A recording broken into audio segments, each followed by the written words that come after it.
Today, the Palace of Westminster serves as a meeting place for the House of Commons and the House of Lords. But in the 19th century, there was a huge fire that destroyed large parts of the building. The fire was devastating and was the most severe since the Great Fire of London in 1666. It lasted most of the evening on the 16th of October 1834 when it broke out, and many people flocked to watch the palace engulfed in flames. It destroyed a large part of it, but what is the story of this and how did it start? Welcome to Learn With Me. Join us today as we look at the burning of Parliament, and as always, to support our channel, please make sure to subscribe. The Palace of Westminster dates back from the 11th century, when Canute the Great built his royal residence on the north side of the River Thames. Many other kings added to it, and then in 1295 it was a venue for the model Parliament, the first English representative assembly gathered together by Edward I. Over time, many groups of people met there, but in 1512 a fire destroyed part of the royal palace complex, and Henry VIII moved the royal residence to the Palace of Whitehall, which was nearby. Over the next 3 centuries, the palace was enlarged and changed, but there were a number of dangers to the building as the upgrades occurred. There were no fire stops present to slow down the progress of a possible fire. In the late 1700s, a committee of MPs predicted that there would be a disaster if the palace did catch fire.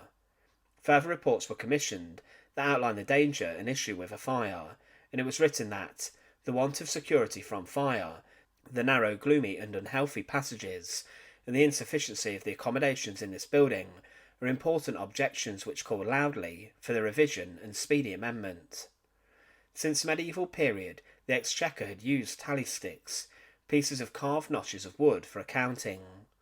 These sticks were split into two, but by the end of the 18th century this system had come to an end in its use, and the custom was considered obsolete.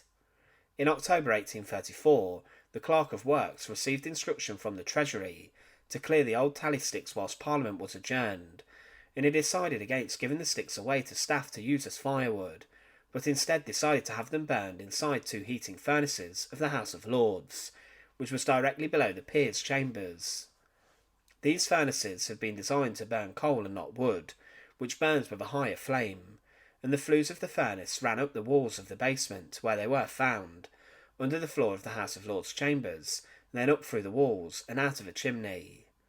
But the process of destroying the tally sticks started at dawn on the 16th of October 1834 and continued throughout the whole day. Two Irish workers, Joshua Cross and Patrick Furlong, were ordered to do this, and they were checked on throughout the day. It was noticed that the furnace doors were left open, and the labourers could keep their eyes on the flames, but the flames were not that high at one point. But then it's believed the workers got careless and threw too much of the wood onto the fire, and then the flames got too high. The workers were not aware that the heat from the fire had melted the copper lining of the flues, and that the chimney was on fire. More oxygen was drawn into the furnace, and the flames then got higher. A strong smell of burning entered the House of Lords in the afternoon, and the smoke got very thick. Two tourists came to visit the Armada tapestries, which were housed there, and as they got to Black Rod's box in the corner of the room, they could feel the heat through their shoes. The work on the burning finished at 4 p.m, and then the workers went to the pub, but after 5 p.m, sparks from the flue ignited the woodwork above, and flames at 6 p.m. were spotted under the doors of the House of Lords. When the wife of one of the doorkeepers entered, she saw huge flames from inside the chamber, and there was great panic for 25 minutes. Then at 6:30 p.m, a huge ball of flame burst through the centre of the House of Lords, and the explosion lit up the skyline, and the royal family at Windsor even noticed this. Help arrived in the form of fire engines, and then soldiers helped to try and put out the fire. The London Fire Engine Establishment arrived at 7 p.m, and brought 12 engines and 64 firemen, and the water was fetched from the River Thames, but the river was at low tide, and the supply of water was poor. By the time the firefighters arrived, the House of Lords had been destroyed, and the fire was spreading. The roof of St Stephen's Chapel had collapsed, and many believed that there was a gunpowder plot-style explosion which had ruined the Parliament building. It was said that, by 7:30, the engines were brought to play upon the building both from the river and the land side, but the flames had by this time acquired such a predominance that the quantity of water thrown upon them produced no visible effect. The glow from the burning and the news quickly spread around London, and crowds gathered to see Parliament ablaze. Thousands watched on, including the Prime Minister and much of his cabinet. It's believed the crowds did behave well, and at 9 p.m, 3 guard regiments arrived to try and help. They assisted in crowd control, but they were worried that there could have been a rebellion as Parliament was being destroyed before their eyes. By 1:30, the tide of the river had risen to allow more water to be thrown on the fire, and then Westminster Hall was considered safe from destruction. The House of Lords and the robing and committee rooms were all destroyed, as was the Painted Chamber and the end of the Royal Gallery. The House of Commons, along with the library, committee rooms, and the residence of the Clerk of the House and the Speaker's house were also destroyed. Other buildings were ruined, but some were protected, such as Westminster Hall. The day after the fire, a report was issued that outlined the damage, and Cabinet ministers met for an emergency Cabinet meeting to discuss witnesses. Many theories about the fire were put forward, including the carelessness of servants and a gas explosion. There were some rumours that the palace was a victim of an arson attack, but then the true cause, as in the burning of the tallies, was discovered. It was such an easy solution to arise. Just let the people and servants in Parliament take the wood home to burn in their own houses, but this decision would come back to haunt.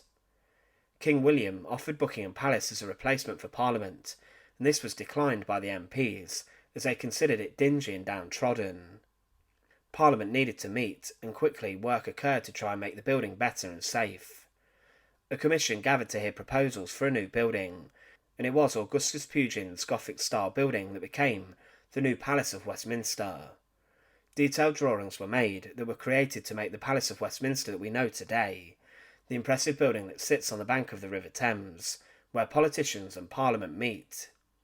The legacy of the fire was an interesting one, as during the 19th century it became the most depicted even in artwork, and many famous painters such as Constable and Turner sketched the fire. Today the Palace of Westminster is a World Heritage Site, and its neo-Gothic architecture is an iconic feature of British democracy and politics. However, it looks very different before the fire.